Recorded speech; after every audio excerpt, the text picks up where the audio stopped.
பாலக்கீரை பொரியல் எப்படி செய்கிறதுன்னு பார்க்கலாம். அதுக்கு 2 கை சின்ன வெங்காயம் உரித்து நான் இடித்து எடுத்து வச்சுருக்கேன்.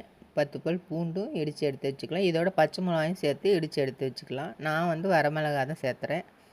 இப்போ ஸ்டவ்வில் ஒரு கடாயை வச்சு 1½ டேபிள் ஸ்பூன் எண்ணெய் ஊற்றி கடுகு போட்டு உளுந்து போட்டு காஞ்ச மிளகாய் போட்டு இடித்து வச்ச வெங்காயமும் பூண்டும் போட்டுக்கலாம். நல்லா வதக்கிக்கலாம். இப்போ பாலக்கீரை 2 கட்டு எடுத்து க்ளீன் பண்ணி கட் பண்ணி வச்சுருக்கேன். அதையும் சேர்த்துக்கலாம். சேர்த்து நல்லா வதக்கிக்கலாம். இப்போ பாலக்கீரைக்கு தகுந்த உப்பு சேர்த்துக்கலாம்.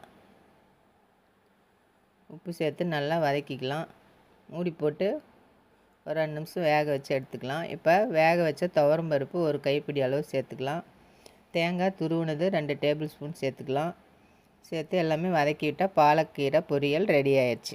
நீங்களும் செஞ்சு பாருங்கள்.